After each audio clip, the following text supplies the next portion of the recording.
Corona का graph तेजी से ऊपर जाने लगा। शरह 9.45% तक जा पहुंची। 5034 नए केसेस रिपोर्ट। मजीद 10 मरीज प्यारों से बिछड़ गए।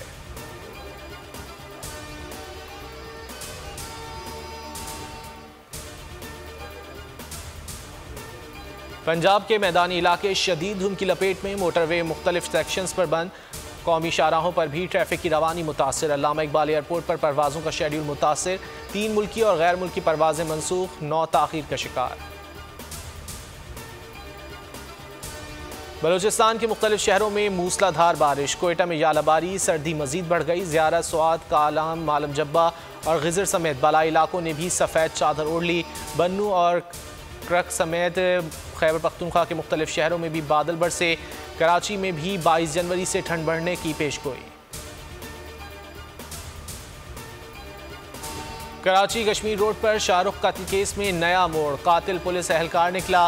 गिरफ्तारी के डर से खुद को गोली मारकर जिंदगी का खात्मा कर लिया। पुलिस के मुताबिक हलाक मुलजिम कई बार महकमे से मुअत्तल हो चुका था।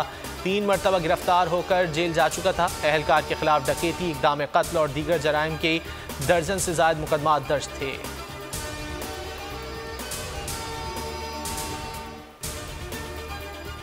कराची में रात गए मुबैना पुलिस मुकाबला। 4 मुल्जिमान हलाक, 5 जख्मी हालत में गिरफ्तार। गुलशन मेमार में फायरिंग के तबादले में 2 स्ट्रीट क्रिमिनल्स मारे गए। नॉर्दर्न बाईपास पर मुकाबले के दौरान कार लिफ्टर गिरोह के 2 कारिंदे हलाक।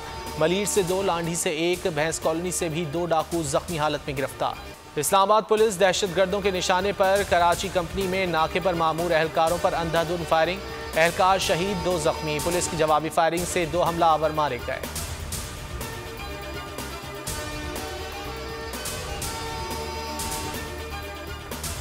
और अंडर 19 क्रिकेट वर्ल्ड कप में पाकिस्तान का फातिहाना आगाज। शाहीनों ने जिम्बाब्वे को 115 रन के भारी भरकम मार्जिन से शिकस्त दे दी। ग्रीन शर्ट्स के 315 रन के जवाब में हरीफ टीम 200 रन ही बना सकी। हसीबुल्ला 135 रन बनाकर नुमाया रहे। उवैस अली ने 6 शिकार किए। सब्सक्राइब करें और बेल दबाएं ताकि कोई खबर रह न जाए।